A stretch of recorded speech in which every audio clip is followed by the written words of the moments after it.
देखिए, Indian politics में ना कुछ चेहरे ऐसे होते हैं जिनकी कहानी किसी थ्रिलर फिल्म से कम नहीं होती। और आज हम ऐसे ही एक कैरेक्टर को समझने जा रहे हैं। नाम है नीतीश कुमार। एक ऐसा नाम जो बिहार की पॉलिटिक्स का दूसरा नाम बन चुका है, पर साथ ही एक ऐसी पहेली भी जिसे सुलझाना भाई बिल्कुल आसान नहीं है। तो सवाल ये उठता है कि क्या नीतीश कुमार इंडियन पॉलिटिक्स के सबसे अनप्रिडिक्टेबल मतलब सबसे अप्रत्याशित खिलाड़ी हैं? और ये सिर्फ एक सवाल नहीं है, बल्कि देखा जाए तो ये उनकी पूरी पॉलिटिकल जर्नी का निचोड़ है। और बस इसी सवाल को पकड़कर आज हम उनकी पूरी कहानी को परत दर परत खोलेंगे। ये जो टाइमलाइन है ना, ये उनके पॉलिटिकल मूव्स का एक तरह से कच्चा चिट्ठा है। जरा देखिए, 2013 में एनडीए छोड़ा। ठीक 2 साल बाद 2015 में अपने सबसे बड़े विरोधी लालू प्रसाद यादव के साथ मिलकर महागठबंधन बना लिया। लगा कहानी सेट हो गई? नहीं, 2017 में अचानक वहां से भी निकले और वापस एनडीए में चले गए। और फिर 2022 में फिर से एनडीए को बाय बाय कह दिया। भाई यही वो दांवपेच हैं जो कुछ लोगों के लिए उन्हें चाणक्य बनाते हैं तो कुछ के लिए पलटी मार। तो ठीक है, ये तो हुई उनकी पॉलिटिक्स की बात। पर इन राजनीतिक दांवपेच के पीछे का इंसान कैसा है? मतलब एक ही इंसान में इतना डिसिप्लिन और साथ ही इतनी अनप्रेडिक्टेबिलिटी, ये कॉम्बिनेशन आता कहां से है? शायद बहुत से लोग ये नहीं जानते होंगे कि पॉलिटिक्स के इस मास्टर प्लेयर ने असल में इलेक्ट्रिकल इंजीनियरिंग की पढ़ाई की है। जी हाँ, और बिहार स्टेट इलेक्ट्रिसिटी बोर्ड में कुछ वक्त काम भी किया। पर कहते हैं ना, किस्मत को कुछ और ही मंजूर था। उनकी जिंदगी का सर्किट तब पूरी तरह बदल गया जब वो जेपी यानी जयप्रकाश नारायण के स्टूडेंट मूवमेंट से जुड़ गए। इमरजेंसी के दौरान जेल भी गए और वहीं से उनकी पॉलिटिकल सोच और भी पक्की हो गई।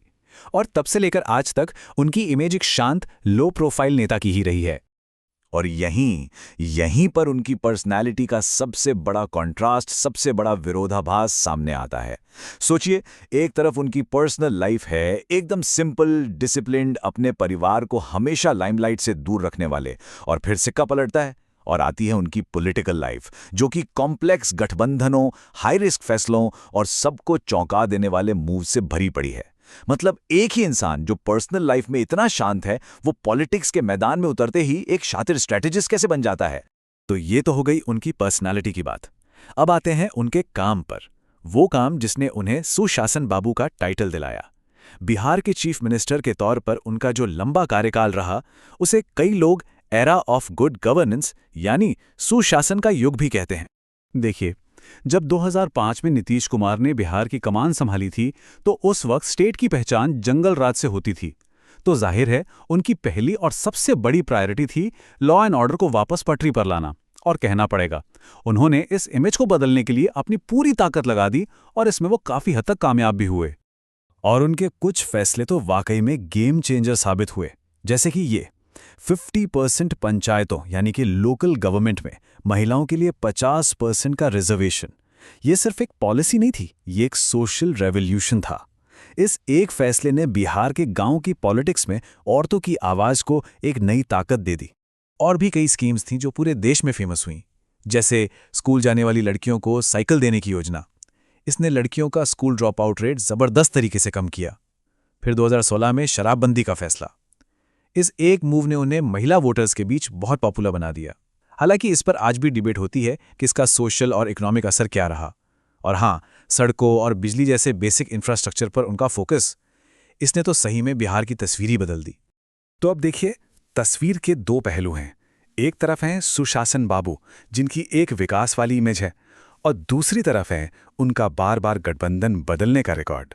और बस यहीं से वो डिबेट शुरू होती है जो आज तक चल रही है कि ये पॉलिटिकल प्रैक्टिकलिटी है या फिर कोरा अवसरवाद। और इस मामले पर राय पूरी तरह बटी हुई है। जो उन्हें सपोर्ट करते हैं उनका कहना है कि नीतीश कुमार जो भी फैसला लेते हैं वो बिहार के हित में होता है।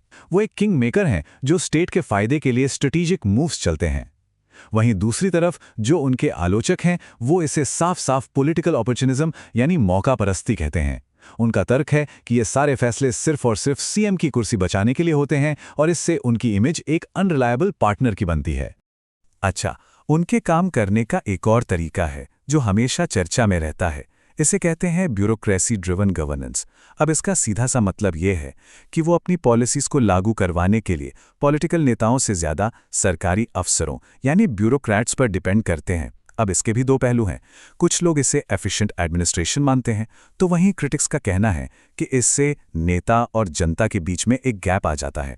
चलिए, अब आते हैं उस सबसे बड़े सवाल पर। वो सवाल जो आज बिहार की पॉलिटिक्स में हर किसी की जुबान पर है। नीतीश के बाद क्या? उनके बिना बिहार की राजनीति का भविष्य कैसा होगा?